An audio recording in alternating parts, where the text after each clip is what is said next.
coordinating Western Equatoria, Western Madagascar, and then Lake States. Currently, I'm based in Guam, but I moved through these locations.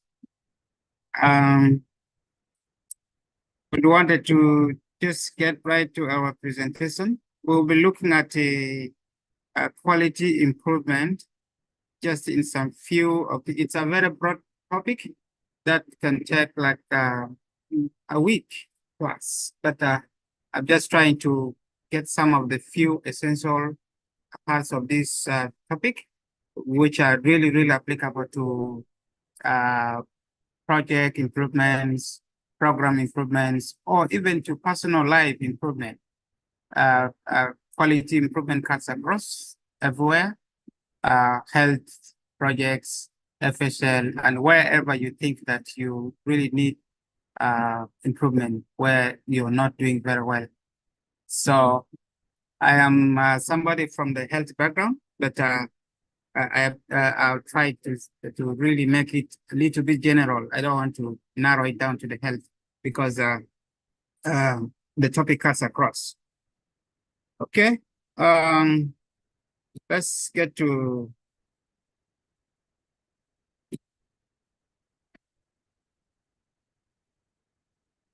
learning objectives today. By the end of this session, we'll be able to have the definition of quality. We're able to understand what quality means. And then we should also be able to define the science of quality improvement, as well as we should be able to describe common quality improvement approaches, and then develop a problem statement. The outline is conceptualizing quality, defining quality improvement, and then common QI principles. QI, that is an abbreviation for quality improvement and the processes, and then the problem statement itself. So we have the definition of quality. Just put in brief, quality means doing the right thing at the right time in the right way in order to achieve the best possible results. So whenever you wanted to look at quality, you look at it, what am I doing? Am I doing it in the right place? Am I doing it in the right way? Am I doing it in the right time? So when you ask yourself these questions and you're able to answer all of them correctly, this is going to lead you into achieving your best possible results. In quality, we look at a gap. Definitely, we have a gap that we're trying to fix. And then here we look at the no-do gap, the gap between what you actually know and what you do. So there is a way you can know something to another level, but what you do is not to that level of what you know. So that gives you a quality gap. So that's the gap between what we can do and what we actually know. That is the no-do gap. This is just to show up what we know versus what we do. If you look at this, this graph, we have this, and then the red one. So the blue one, or the light blue line is showing us what we know, what we actually know. You can see that it's up. We know so much. It shows that we know so much, but when you come to what we are doing, actually we are not doing to the level of what we know. So we have known so much, but what we are doing is not to the level of what we know. So that is what we call the no-do gap, which you can see from along here. This also shows the same, where we are versus where we should have been. So, for example, we already said in the previous slide that we know that this is what where we are supposed to be doing. Oh, this is the level we are supposed to be. But what we do has made us to be within here. So this gives us the the situation of where we are currently and where we should have been because of what we have known. So if you look at it, where we should be is this, and then the red one is showing where we are actually currently. So this is giving us the quality gap. So defining the quality improvement is a systems approach that applies the scientific method to the analysis of performance and then systematic efforts to improving it. So when we look at quality improvement, we have to look at it, the approach that is very scientific in analyzing a certain problem or performance that when we're able to give efforts, we will make an improvement. Here we continue. Quality improvement requires a systematic and ongoing approach. We look at the reviewing of data. This data is used for measuring the quality changes that is supposed to be brought upon. The science of improvement is grounded in testing and learning cycles. So here we look at the change ideas that we develop as a team, and then we start implementing these change ideas, and we learn from these change ideas if really there is a change that is happening positively, or there is something that we're supposed to do different in order to make a change. Quality improvement is also pragmatic and is based on experience. You cannot do it once. You will have to look at your past, and then you reflect on the present. What exactly is the gap, looking at your past and now, and where you think you should make an improvement. It combines pop psychology and logic, and it requires the use of operational definitions. And then quality improvement understands the process creation.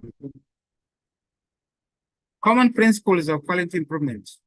What do we look at as the principles of common of quality improvement? We look at the client focus. In the quality improvement, we focus on the clients. We look at not ourselves, but the other party. So then we look at the team approach. You are not going to make any change or improvement if you are only alone, because you will have to team up and come up with some ideas that are able to cause an improvement. It requires leadership commitment. If you are not committed because of some of these change ideas that you develop, that are going to be very challenging. If there's no commitment, you cannot register an improvement. So quality improvement requires leadership commitment. You also need to focus on processes. If you are to register a change, you should be able to your process is very critical. The processes are the ones that most likely lead into changes or improvement. Quality improvement requires systems thinking.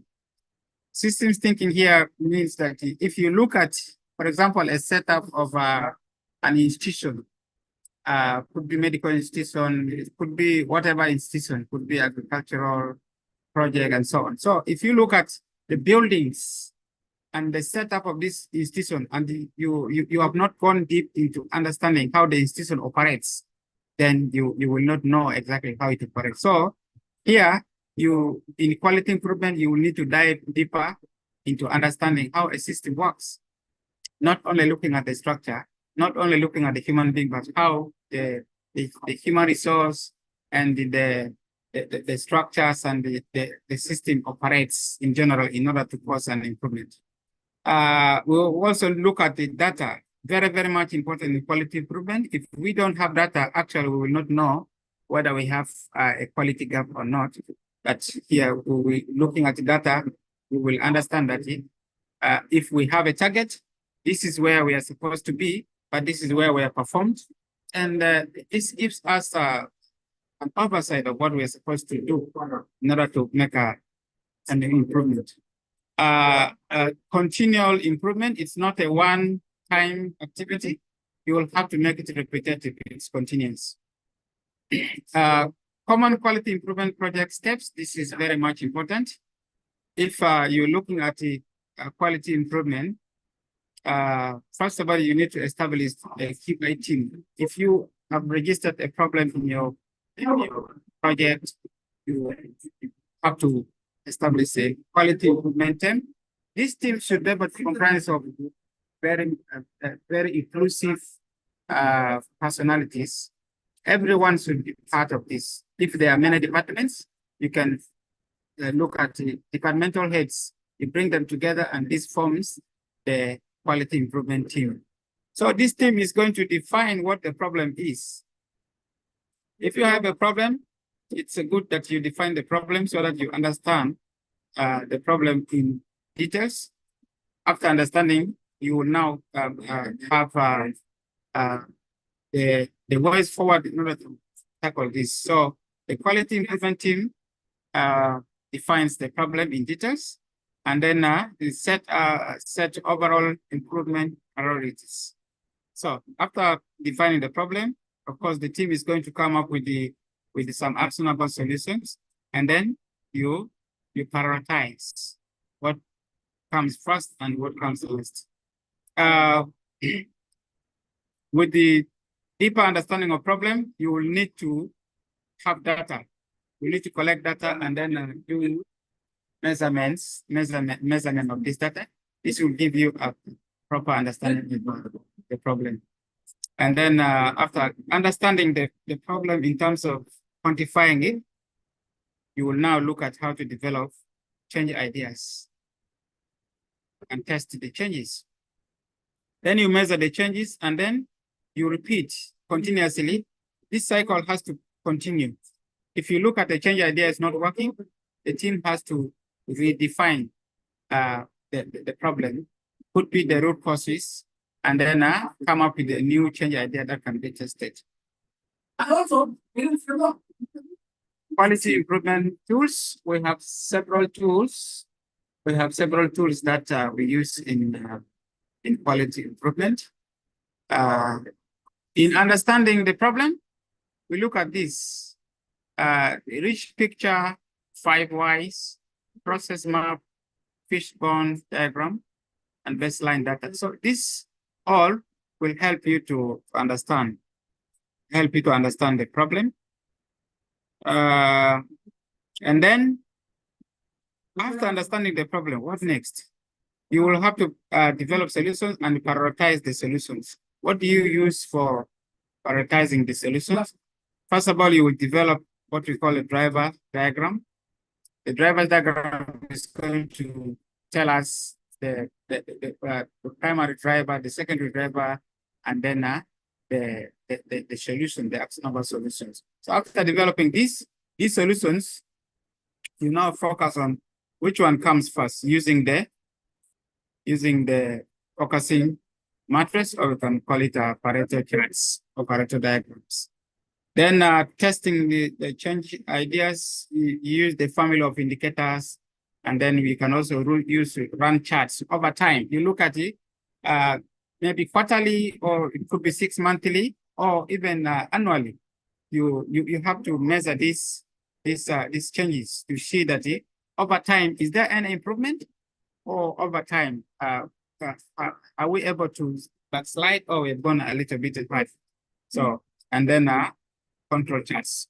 So these are some of the tools that we use in quality improvement. This also shows the tools.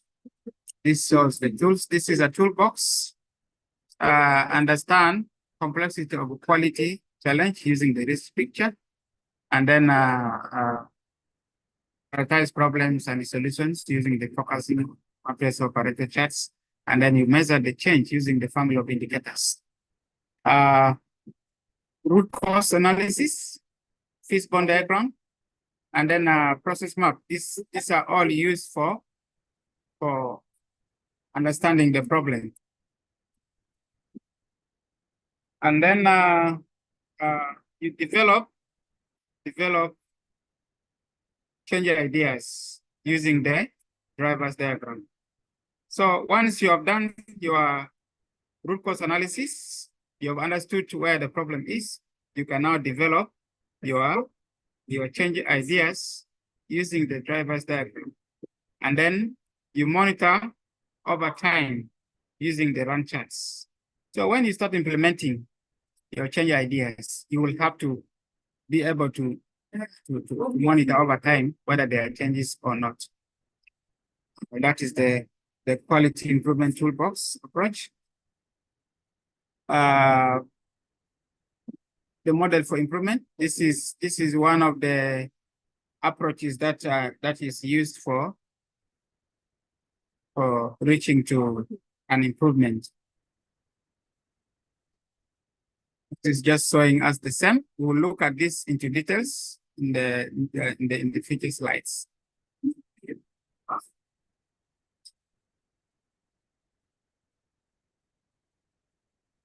Okay, this is just a reminder for the common quality improvement project steps. So we look at establishing a quality improvement team, but here we are now looking at how do we define the problem? Defining the problem is where we are in. Problem statement definition. If you have a problem, and if you define the problem very well, you are most likely to get into solution. So in real life, understanding your problem is already getting 80% of the solution. The remaining 20% is just you now trying to get the solution and implement it. But if you don't understand your problem, you still have a big challenge. So problem statement definition. Problem statement is a clear and concise statement that describes the symptoms of a problem that you are looking for a solution. So if you make it very clear, very concise, because you already have symptoms of your problem. So you look at these symptoms, you break it down and define in a very clear way. This will actually give you the picture of the problem.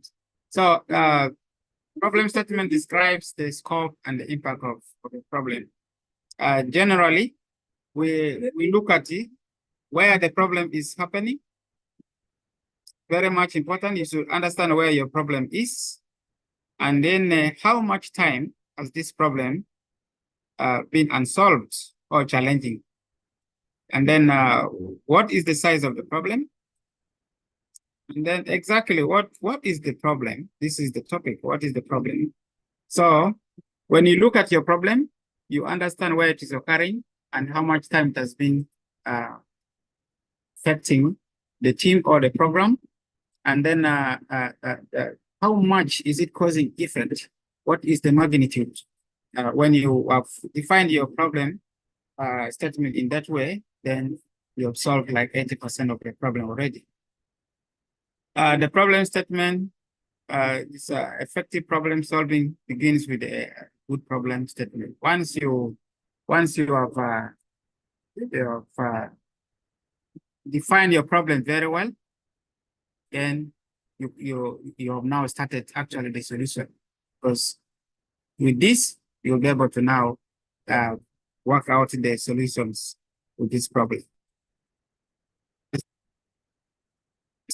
Its scope and the impact, this we have already talked about. What is the purpose of problem statement? The purpose of problem statement is to create a sense of ownership for the teams. So problem statement cannot be generated just by a single person. You guys have to sit as a team of quality improvement, and then you develop the problem statement. So this creates a sense of ownership of the team, and then serves as both an internal and external communication tool for the QI teams.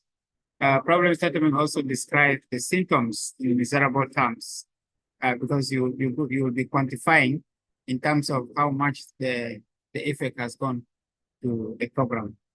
And then it drives the RCA, the root cause analysis process, once you have developed your problem statement, you now have the basis. You now have the basis of developing your root cause analysis, and this is the beginning of solution to the problem.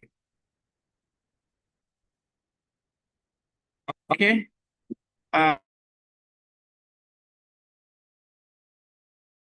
Scope, how much the problem has cause and effect, where is it happening? That is the location or the department, and then the time frame and the impact. You should note this very much careful that the problem statement does not include the causes. When you are developing a problem statement, you don't include what caused this problem. You just define the problem as it is. The step for the causes is a different thing. So do not include the causes in the problem statement. Also, do not include the actions or corrections required or corrective actions that are required for this. So you define the problem solely as it is, without causes, without actions. You don't need to blame somebody in the problem statement. Like, for example, you say that why we have failed is because of this person. Why we have not performed well this year is because of our team leader. So when you're defining a problem statement, you don't assign a blame to somebody. Once you have done this, it will cause an impact, and it makes changes in the meaning of defining the problem itself. And then problem statement does not address more than one problem. It should be very specific. Once you have a problem, the problem should only be one. If you have several problems, you define all those problems independent of the other, because one problem will need their specific interventions or solutions. So when you are defining a problem statement, it should be only for a single problem. Okay, this is just something to do with the. Does this include the elements of a strong problem statement? Looking at what we have seen behind, looking at this slide and this one, we have some problem statements here. Partner X does not meet their targets. So 2, waiting times are too long. 3, there are many errors in our data. 4, partner-wise reports are always late and incomplete because there is a lot of turnover in their staff. So you see some of these kind of problem statements, you will understand that they are not very good, because the others which are putting on blame, others are not very accurate in terms of the time, where it is happening, and so on.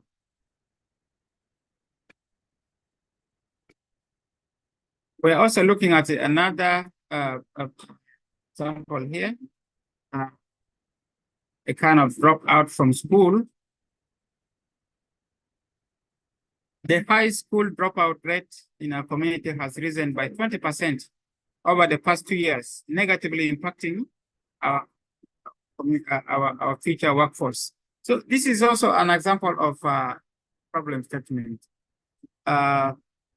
You can see here that we have the community, have the magnitude of the problem, and we have the duration, that's the time, and then this is the impact. Actually, you can see that this problem statement is well defined and is complete, because it possesses all this. The size, which is 20%, where it is happening in the community, the time frame is over this, the duration, and the impact. So that is a well-defined problem statement, as opposed to these ones. as opposed to these ones, you will understand that the problem statement that we have currently is well defined. So yeah, this is just a question. Does this include the key elements of a strong problem statement? I said yes, it is, just because of what I've said. It has defined where the problem is happening, which is the community, and then the magnitude of the problem, which is quantified already 20%. And then the duration in time, which is in the past 2 years, there has been an increment, or the school dropout has been very high over the 2 years, like up to 20%. And this has impact, this is impacting negatively in the future workforce. So that is the impact. So this problem statement is well defined. Example 2, low cotrimoxazole coverage in one of the facilities. Cotrimoxazole, this is now very medical. There are some of you who are not medical personnel. Just an example. What is important is to mark whether this problem has the essential elements of a good. Over the past 2 years, only 50% of HIV-exposed infants at the 22 health facilities supported by implementing Partner X were prescribed cotrimoxazole CTX by the time they were 6 weeks old, leading to avoidable morbidity and mortality. So you can see that we have the time frame, we have the where it is happening in those health facilities, and we look at the magnitude of the problem, which is 50%, and all this. So this is also another good example of a problem statement. Do you have any questions so far as this is concerned? Great. Thank you so much, Robert.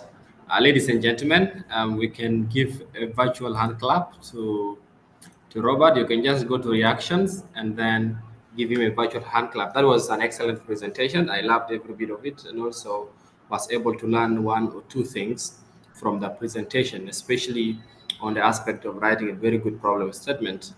For us who write concept notes and project proposals from time to time, it's really important to understand how to put forth a very good problem statement. So now the floor is open. If you want to ask any questions, you can raise your hand up. But if you are in a noisy place, yes, you want to say something? Just be there a moment. Yes, just a moment, because I have 2 slides. This is just the first one. The second one is coming up. So if they can ask 1, 2 questions, because maybe somebody can note down the questions and ask once, or they can ask now. I don't know how you prefer it to be. Yeah. You say they should ask. So already there was one person who had you answer, and then you can move to the next part. What do you think? Okay. That's good. I'm fine with that. Okay, then great. Okay, great. Thank you so much. Yes, there was someone who had put up their hand. Kindly, if you have any questions, put your hand up. And also, if you're in a noisy place, you can just drop your question in the chat box. If you have any additional comments, you can do so by leaving them in the facilitator is able to address any questions that you have, and you leave here when all your questions have been addressed. Anyone with a question? Let me check. Okay, so there's one question, Robert, in the chat box. Abalu Johnson is asking, hi, Robert, give me some insights on rich picture as a method of problem. Rich picture as a method of problem statement. That is a question from Abalu Johnson. There are no other questions, and there are also no hands up. That means there are no questions from people who want to raise their hands. So you can probably answer that Yeah, you first. If you raise your hand, that is when you will be allowed to unmute. So if you have any question, you can raise your hand first, and then after raising your hand, that is when you will be allowed to unmute. At the moment, we cannot allow participants to unmute themselves. So if you have a question, raise your hand up, and then you will be asked to unmute. At the moment, there is no hand up. I would say that is the only question we have. Insights on rich picture as a method of problem analysis. Robert, over to you. If any Okay, question okay. comes, Thank you so much, Bida. Yes, yes. Thank you so much, Mr. Bida. I got this question right. Mr. Abala Johnson, thank you so much for being part of this valuable training. Just wanted to give you some response to this. Uh, rich picture, rich picture here. We are looking at it. The problem in a pictorial view. We look at it. We can be able to create pictures which are related to our problems in terms of the magnitude or in terms of where the problem is occurring exactly. So by defining the problem using pictures, it gives us, there are some people who understand very well when they are illustrations or when they are demonstrations. If you talk of a problem, just talk and talk and talk. Some people don't understand. But if you draw some pictures and you illustrate where the problem is happening and how much it is happening, this gives an oversight, an insight. I mean, it gives an insight of how exactly this problem is, and then how it can be tackled. So by rich picture, we mean looking at the problem pictorially in terms of demonstrating where the problem occurs, and then how big it occurs, and where we are going to derive a solution to the problem. So simply just put, you understand the problem. You can draw some pictures illustrating the problems, and then the magnitudes of where the problem is occurring using these pictures, and then you derive into a solution. great. Yeah, thank you so much. So it's just like a picture is worth 1,000 words. Wani, your hand is Yeah, up. You can ask exactly. your question. Yes, hello. Yes, good afternoon. Good afternoon. I hope I'm audible enough. I'm Kolwani Samson. Do we ask questions right now or we wait? Sorry, I stepped out. Or we wait You after can the ask. end of. You I can can ask. ask, right? Oh, okay. Thanks. Mr. Robert, for taking us through the presentation. It is really very insightful, and I'd like your flow. It's very nice, and I've picked some constants here regarding the problem statement. As a team, obviously there will be a challenge of which you cannot apportion blames to maybe a particular person, for in case, like for example, you might have a problem statement which is very clearly understood by a team, but the challenge is you don't want to put blames on one person or the other. What approach can maybe us use to have a quality work being done? Thanks. I hope my question is clear.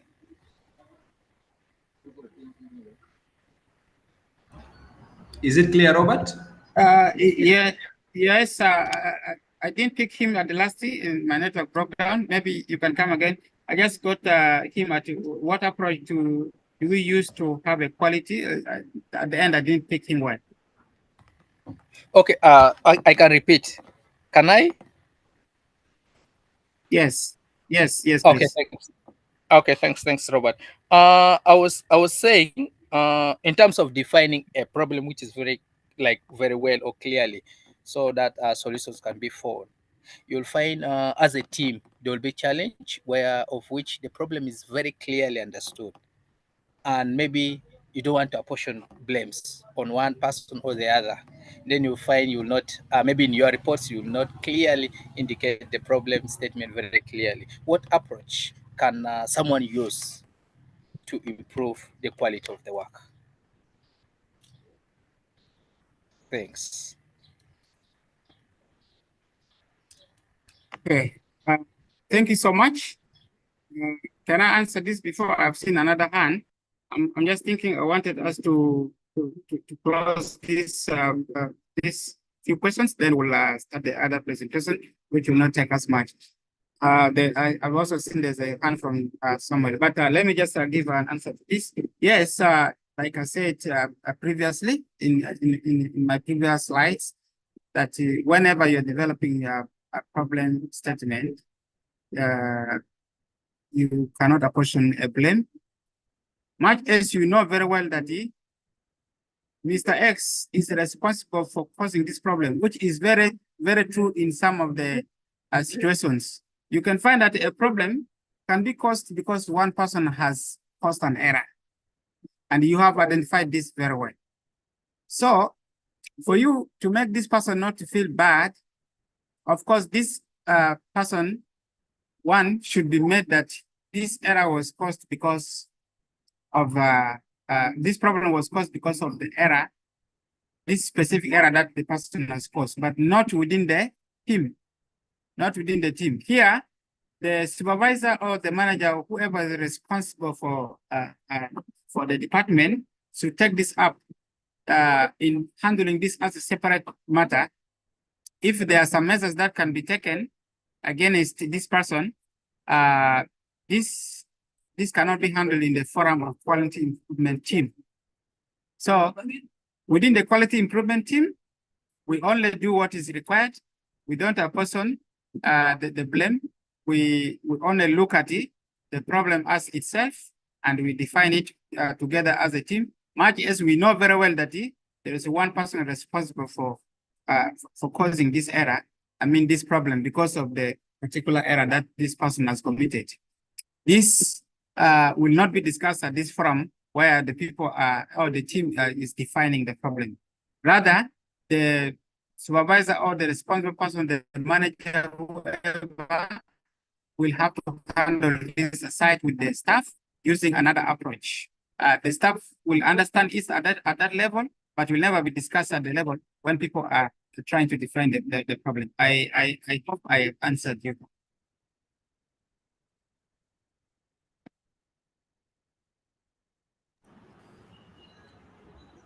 Wani, is that okay? Yes, Peter, are you with us? Yes. Yes, I'm with you. I'm just trying to connect to Wani again. Wani, is that okay with you? Okay. Yes. Yeah, sure, it's okay. Thanks. Great, thank you. So we'll go to Thank you. Samuel Thorne. Samuel Thorne, kindly ask your question. Samuel Thorne. Hello. You're welcome, Samuel. Hello. Hello. Yes, we can hear you, Samuel. Okay. Actually, mine is not a question rather than a compliment on the rich picture that my friend asked Dada before. I think the best example that I wanted to go before to bring forward is the case of cholera, because we have seen many pictures like demonstrating how like a community that don't have a good systems of waste disposal. Hello. Hello. Hello.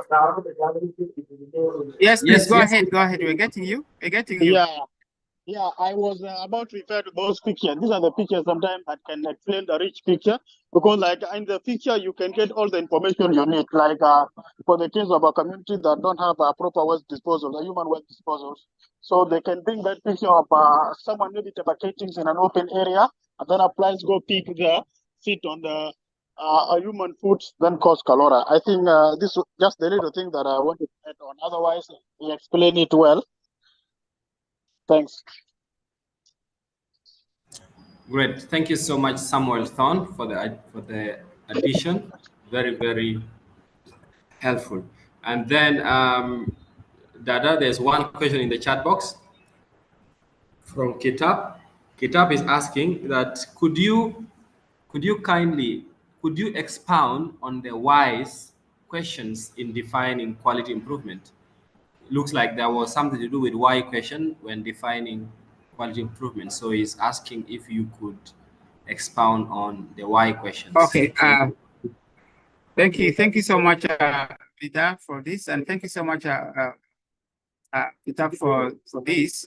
This is going to come in the next slides, which is not today. This is going to come. The why question is going to come tomorrow. Don't worry yourself. That will be covered. Okay, then. Thank you so much.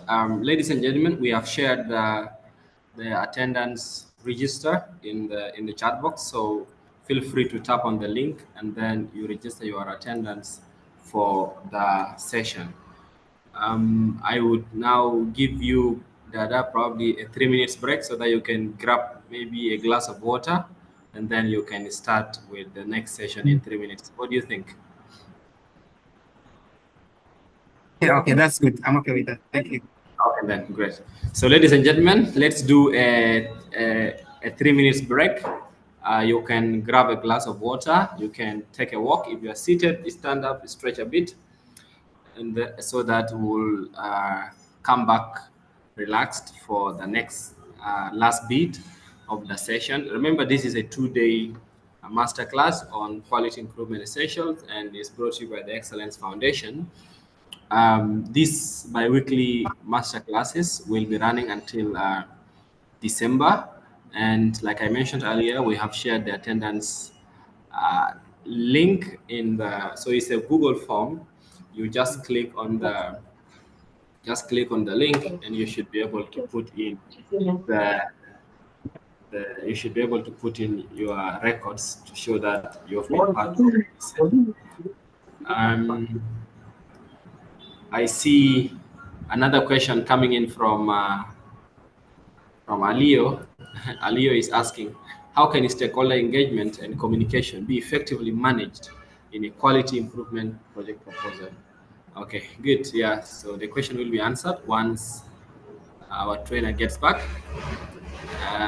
Yeah, if you are facing any challenges with completing the attendance register, please let me know.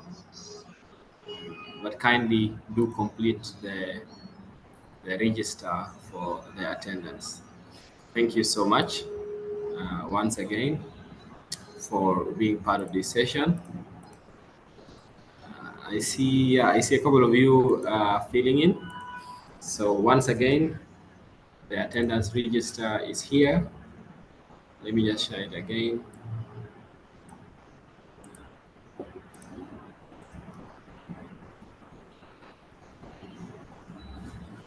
Yeah, so that is the link. Yes, Lobur, you're welcome. Good to have you here. Our 1 minute left for our break to get done. I hope all of you have been able to grab a glass of water. Also, most of you have been able to stretch. And then another person is still saying, could you please illustrate the steps and problem and and what are 5 W's in writing the problem statement? Okay, I see some questions are still coming up. Probably we'll give him to answer before we move to the next session. Dada, have you been able to grab a glass of water?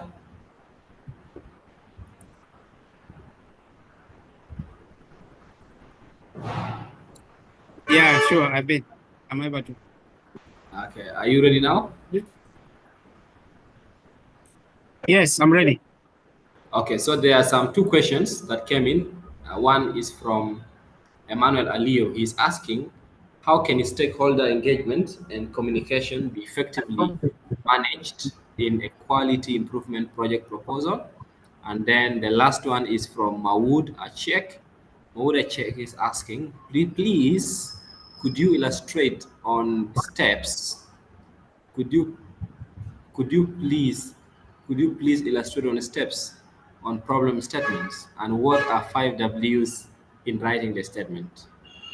Those are the two questions. One is from Mauda Check and the other is from Emmanuel Alio. Thank you. Over to you, Robert. Thank you so much. I suggest I will answer this at the end of the presentation. This is not going to be so much. I'll give enough time for the rest of the questions. Okay, great. Thank you so much. Now over to you to proceed with the rest of the session.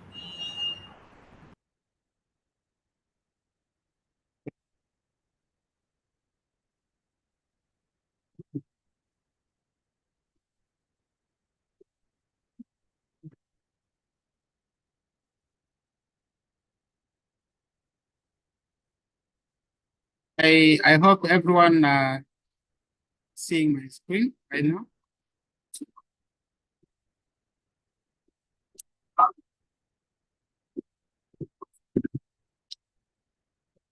Are you able to see my screen and the rest of the team? Yeah, I see most of them confirming in the chat box that they can see. Thank you. Okay. Thank you. Thank you so much. We're going to look at one of the most important models in quality improvement, which is the model for improvement. Our learning objectives for this session. By the end of this session, we should be able to clearly write a quality improvement project statement, which is based on the 3 fundamental questions for quality improvement. And then we should be able to identify the steps within the PDSA cycle or plan, do, study, act cycle. I know this might sound new to some people, but it might also not be new to others. This will be explained later on. We will be able to explain how the PDSA cycle methodology is used to review and monitor changes via continuous and ongoing measurements. So the outline is introduction to the model for improvement, and then we'll look at the PDSA cycle, and then the development of an M statement. Remember, we developed a problem statement in the previous presentation. So here, importantly, we're going to look at developing an M statement. So when we have a problem, we should be able to create a solution. So we have developed a problem statement. We will now learn how to develop an M statement so that we can solve our problem. Okay, this is the outline. The model for improvement, that's just a framework that helps the team to be able to develop and test and also implement the change ideas that are required for an improvement to be registered. It combines the 2 approaches, which is understanding the problem before fixing, and then testing the change ideas systematically, and then understanding which one works and which one doesn't work. So the model of improvement looks at this approach. So very much importantly, understand your problem, and then develop change ideas, then test the change ideas one after another. And then as you study, you'll be able to understand which change idea works and which one doesn't work. So the one that does not work, of course, you don't need to bother about it, just discard it. And then the one that works, that's what you will now scale to the next level. Okay. The model for improvement is composed of the PDSA cycle, and then the questions, the fundamental questions, and then the plan, do, study, act cycle. Let's look at the questions. What are the questions that's there in the model of improvement? The first one is the aim. What are we trying to accomplish? This is a question that clearly defines what exactly the team is trying to accomplish. So It could be that you are trying to solve a problem. It could be that you wanted to increase on sales per day. It could be that you wanted to improve on certain procedure or process. So what exactly are you trying to accomplish? That is the first question. The second question is the measurement. How will we know if a change is an improvement? So when you are now trying to implement a change idea, you should be able to make a measurement that are you registering a change? Whatever you are accomplishing now, are you registering an improvement? So how do we know if the change that we have made is causing us an improvement? So this, you have to use a measurement. So that is the question number 2. Number 3 is what changes can we make to result into an improvement? So if we have a problem, what do you think that we can be able to do that will cause us an improvement?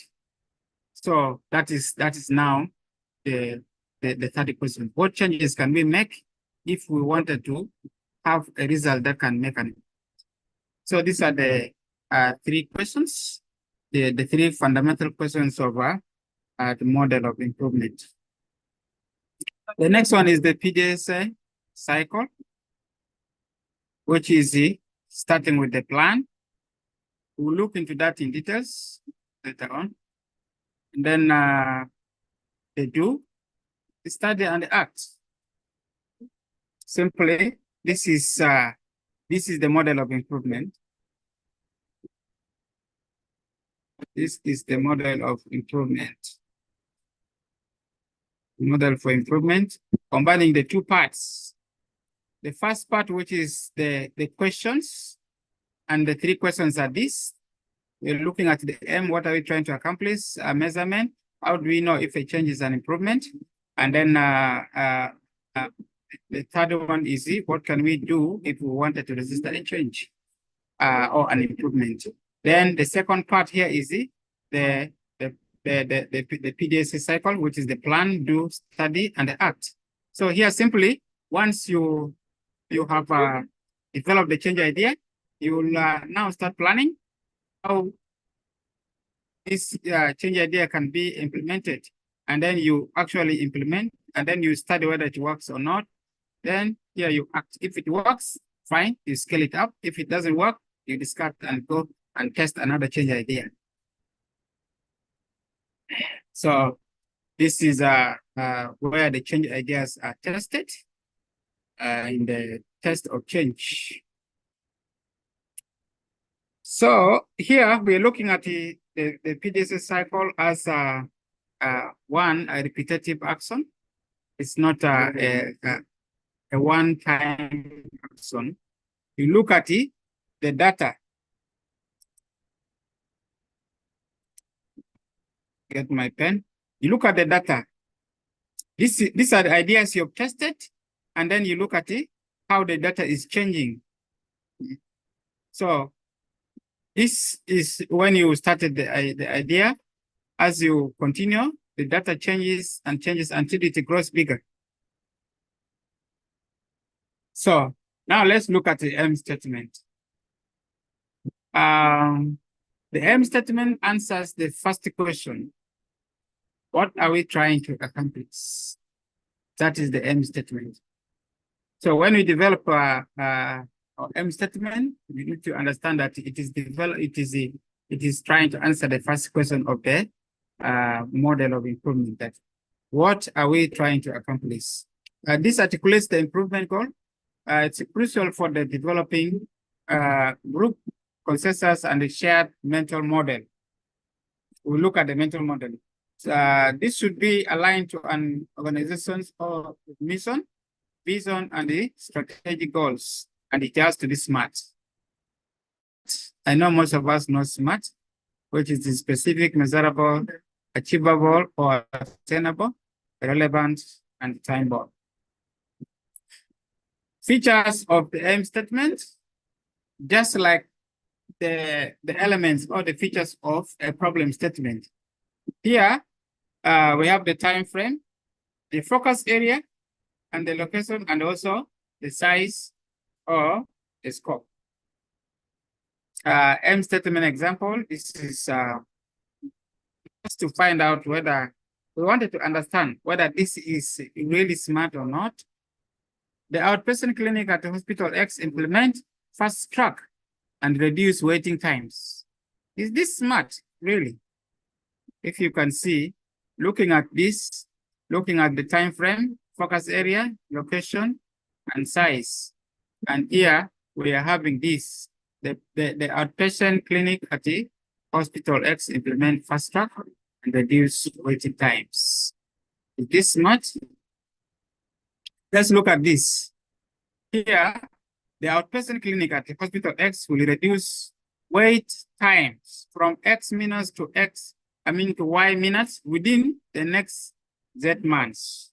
So here you can look at there is already time frame from X minutes to Y minutes. That is the waiting time is going to be reduced in this specific hospital within the next Z months. So you also evaluate this, whether it's smart or not.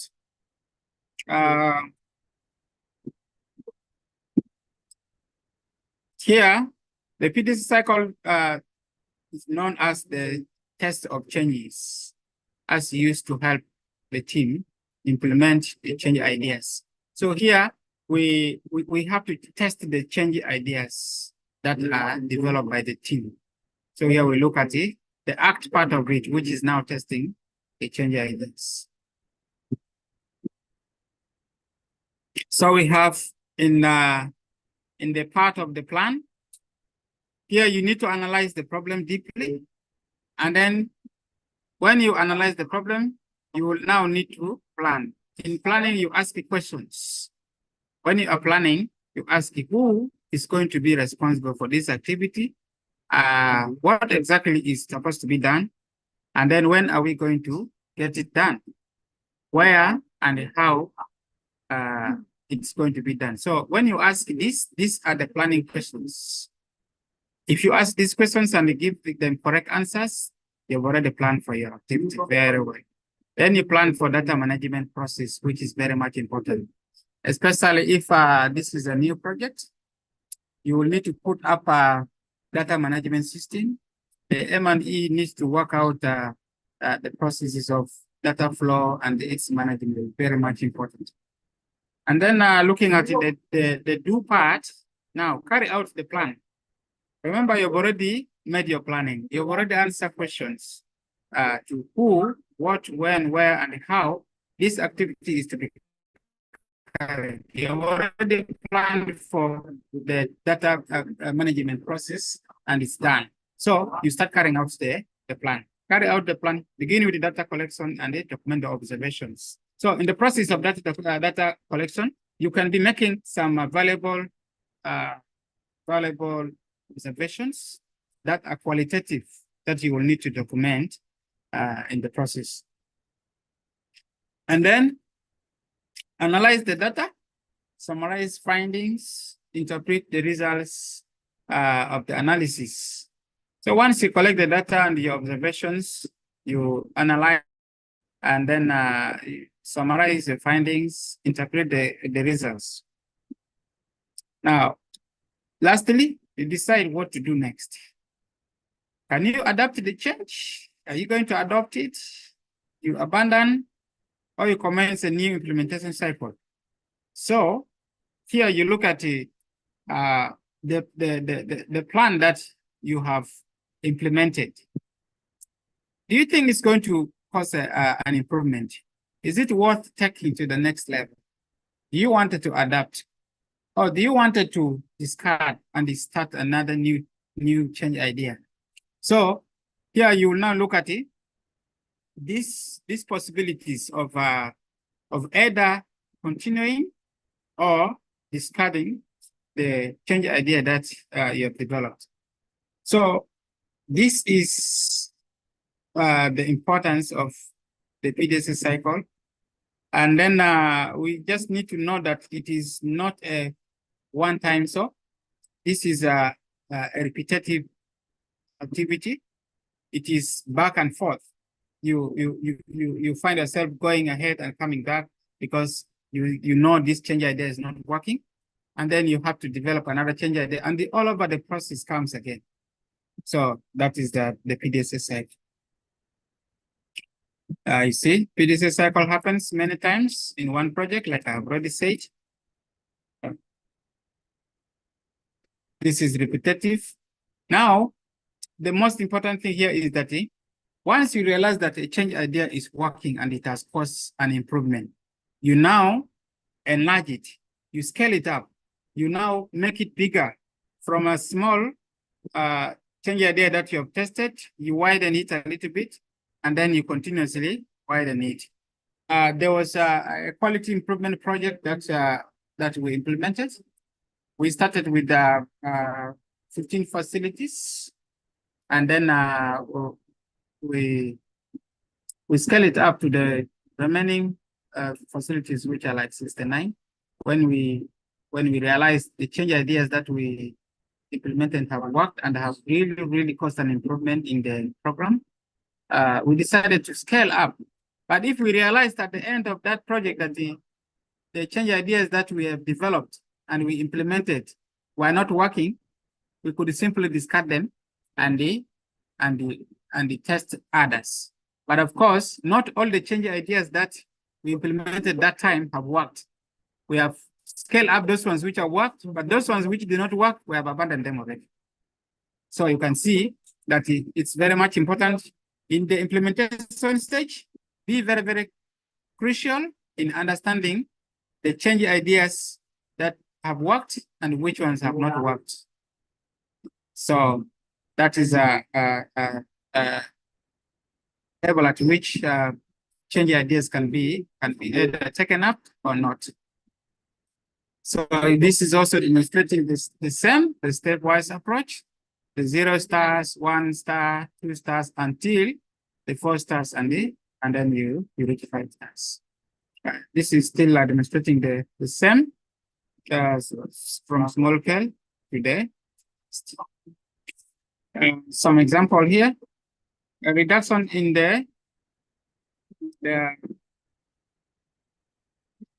we have a reduction in the price of basic commodities. This is what are we trying to accomplish? Here we have the question, what are we trying to accomplish? Within the next 12 months, the price of basic commodities will drop from 90% to 40%. That is what we are trying to accomplish. So maybe this is just like some kind of study. Maybe government is trying to ensure that the next 12 months, the prices of basic commodities should be able to drop so that each citizen is able to live within the basic life. So how will we know if a change is an improvement? We'll look at the percentage of citizens who can afford basic commodities. So once we look at an increase in the percentage of those who are able to afford the basic commodities, that means that the change that we have caused is working or has caused an improvement. So what changes can we make so that we can come into this, so that many people will be able to afford their basic commodities? What changes do you think we're supposed to make? Here, one, there should be a regulation of the price of the basic commodities. For example, currently in the country, maybe in also other countries, everyone have their own price. You find that the same commodity, if you go to shop X, it's never the same price like if you go to us in shop B. And you see, this is the same quality, the same commodity, but different prices, just from the neighborhood. So, if we are supposed to drop down this price and then make sure that a higher percentage of the citizens afford their basic commodities or basic needs, one, the price should be regulated. There should be uniformity. So the government have to put some measures to make sure that the same commodity carries the same price everywhere across the country. The next one is there should be a reduction of tax levied on basic commodities. Probably the price goes higher because maybe because the tax is very high for basic commodities. So if we are planning to drop down the price up to 40% from 90% within the next 12 hours, within the next 12 months, and we wanted the number of citizens who are affording the basic commodities to increase, then there should be a reduction in the tax levied on basic commodities. This will also make the sellers, those who are having shops, to be able to reduce their prices. So these are some of the changes that, if we implement, we'll be able to cause an improvement. And the improvement here is the reduction in the price, which will now lead into many citizens affording the basic price. This is just an example. Remember, all improvement will require a change, but not all changes will lead into improvement. You need to know that very much. That if you wanted an improvement, then you also requires a change. But not all the changes that you are going to implement will cause an improvement. Like I said, the change ideas that we developed and we implemented in the project I have just said, there are others that have worked, there are others that have not worked to improve the program. That is why you need to understand that if you wanted a change, if you wanted an improvement, then you require a change. But not all those changes that you are putting across going to cause an improvement. That's all. We're done with this. Mr. Bida, I think these are the two presentations that are prepared for today. The remaining ones will be completed by tomorrow, and then we call it 20. Thank you. Amazing, amazing, excellent. Thank you so much for being very detailed, but also striving to ensure that everything is straight to the point and also broken down for the layman. I have been able to capture very, very key things throughout the session. And I want to thank you so much on behalf of the Excellence Foundation for the nice presentation. And then you can start by addressing the previous questions. And then also, if there are any new questions, ladies and gentlemen, not hesitate to raise your hand and then ask any question that you have. If you are in a noisy place, then you can just leave your questions in the chat box. Then I will be able to read them to the trainer so that he can answer them. Don't forget that this is a 2-day session, and this is our first day. The second day is tomorrow around the same time. And the master classes happen usually on the weekend and every 2 weeks. And once again, I want to sincerely thank each and every of you for joining. I hope that you've been able to learn one or two things. If you are not already part of our WhatsApp group, I am sharing again the link to join the WhatsApp group if you are not part of our WhatsApp group. So a lot of things happen in the WhatsApp group, even beyond what we just learned in these sessions.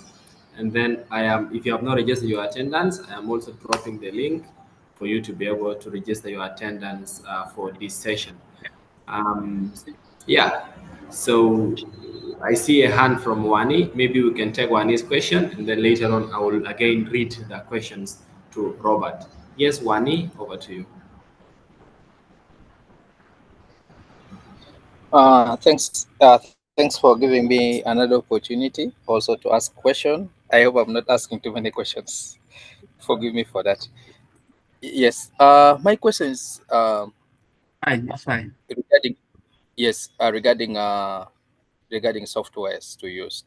As being a technology company, we basically want to understand like what softwares can one entity transition to have a quality service or maybe quality work done provided regarding what you have just presented. I just would wish to understand as well because it could be as an opportunity for us as being a technology company. Thanks. Great. Yeah. So Dada, if I understand his question, so he's asking what probably some software that organizations, individuals, and companies can use in their quality improvement effort. You know, these days people are leveraging digital technologies in order to improve their work. So probably when it comes to project management, when it comes to maybe monitoring and evaluation efforts, these are all things that are aimed at improving the quality of work. So what software do you recommend? So this is the question he has asked. And then the other question, the other earlier question, one question was from one question was from one question was from one question was from Mawood Achek. Mawood Achek was asking, please, could you illustrate on the steps in developing a problem statement? And what are the 5 W's in writing statement? By statement, I assume he means the problem statement. And then the third question, the third question the third question was from Emmanuel Alio Dennis. So Emmanuel Alio was asking, how can stakeholder engagement and communication be effectively managed in a quality improvement project proposal? So these are the 3 questions. I think they are sort of very complicated, and I hope you have picked them. Robert, over to you.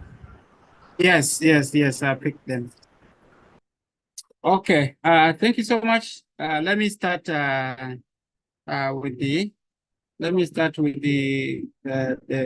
question for Wani.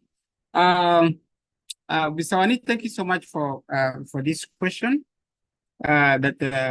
What software can we be able to use if we are to enhance the quality, especially of a product and so on, in terms of quality improvement? There are so many softwares. You know,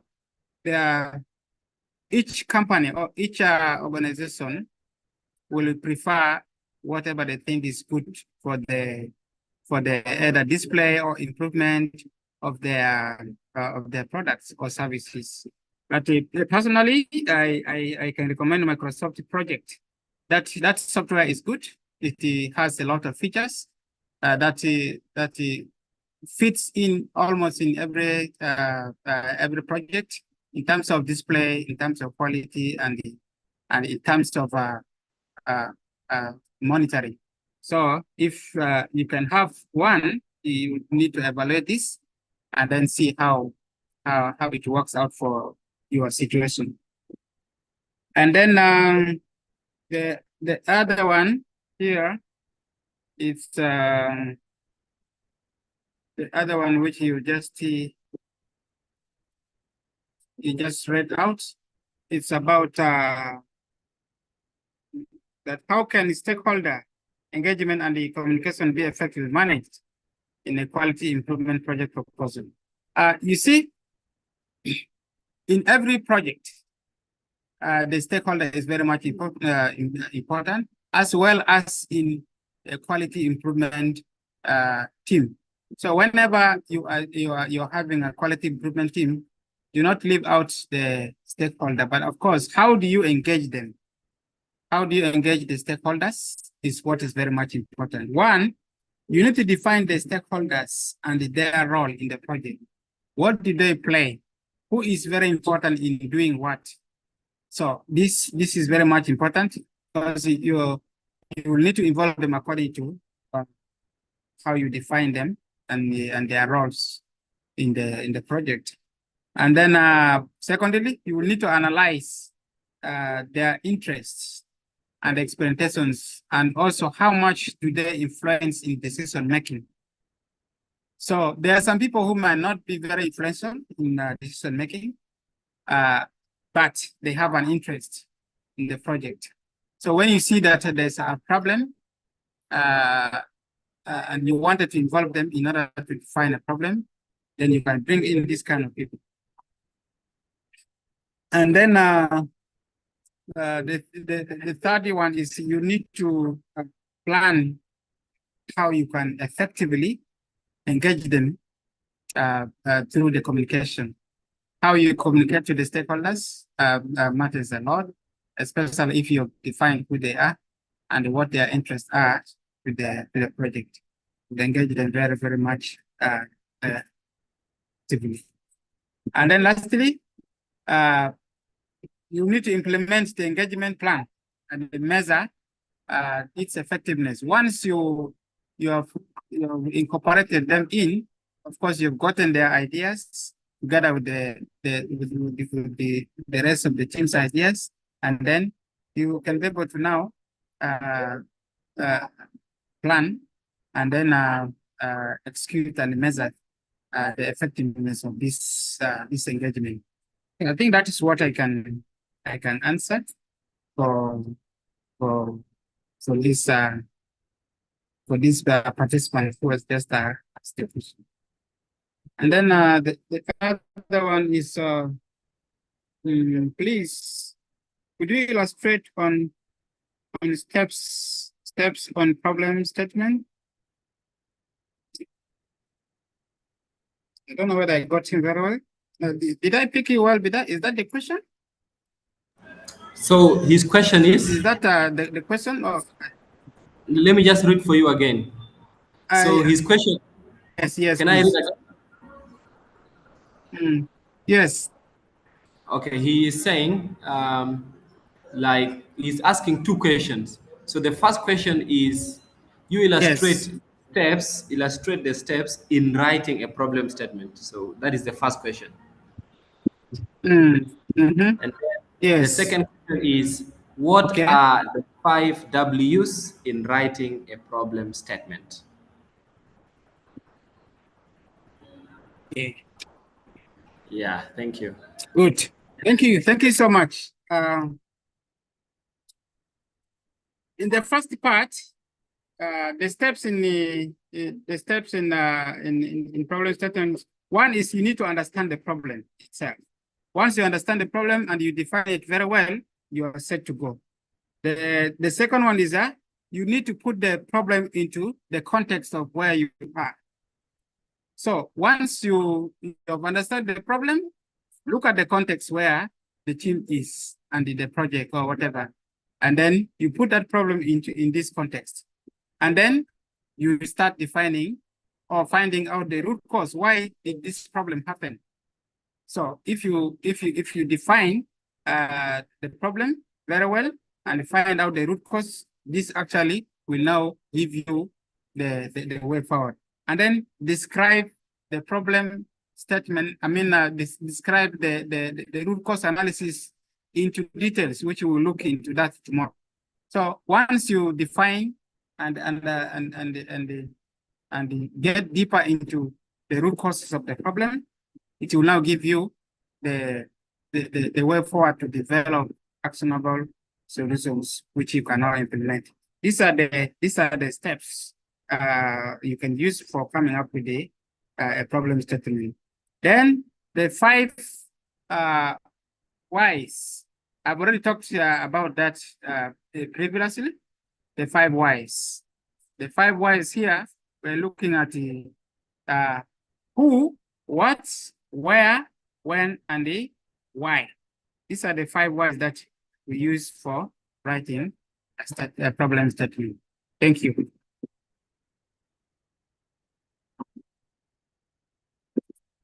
How about you, Mr. Vida?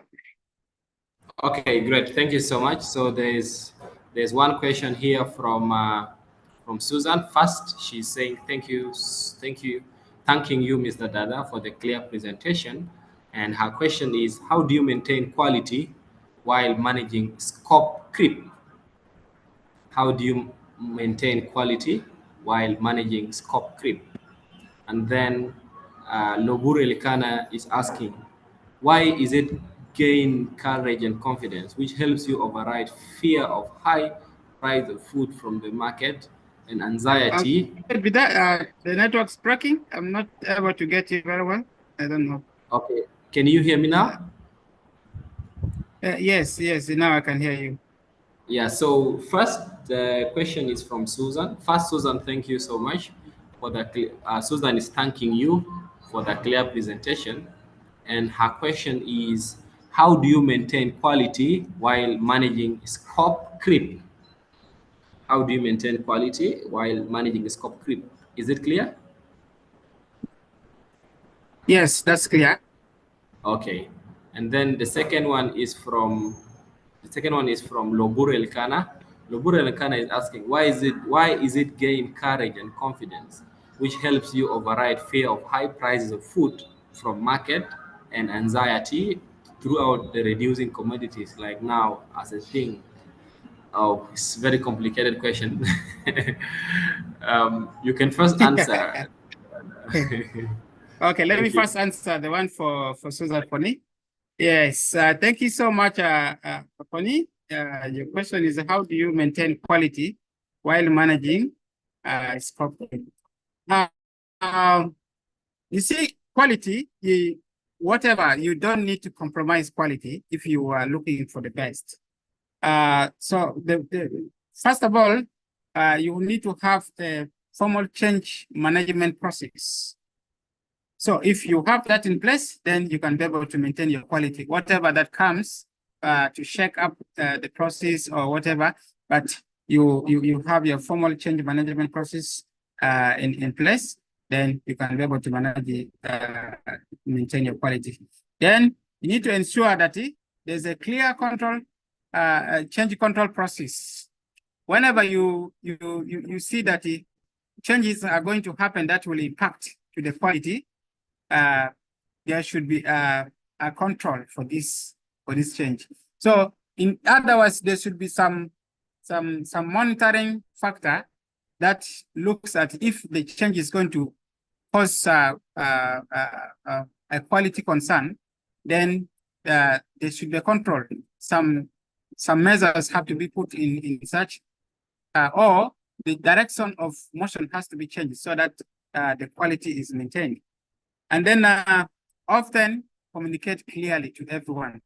So whenever a communication is being done, it should be in a way everybody understands and everybody picks it up so that there is no deviation from normal.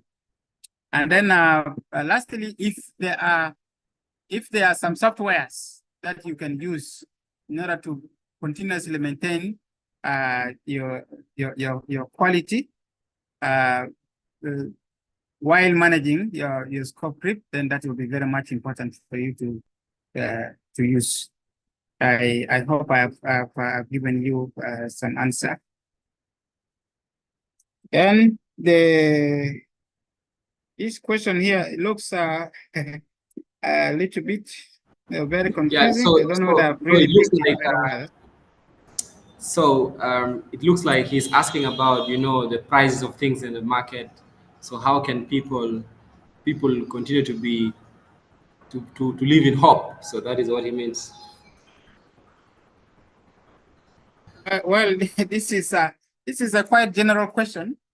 Looking at the economy, I don't know whether there are some economists within here. They can also jump up and answer, because I'm really I can't lie. I don't want to give answers which are not very relevant to you. I don't know whether you can help me out or somebody can help answer this.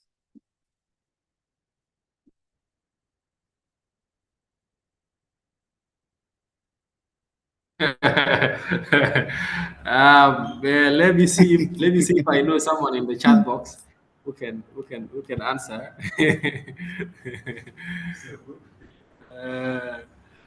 Yeah, but generally, the market prices, this is a it's a very serious thing, and it's mostly because of the unstable economy. So what is very important is Yeah, they had only 5 people schools, have but now to they had be like 14 schools. people have to be And people have to just keep adjusting their personal budgets, even your family budget. Just keep reviewing it every now and then you also have to think outside the box and be looking at multiple sources of income, so that at least you are able to bring sort of more and more uh, more money to be able to to be able to catch up with the market prices, because it's pretty unfortunate, but this is the situation we are subjected to at the moment. And yeah, yeah, I Yeah, think thank you so much. I think this is very relevant.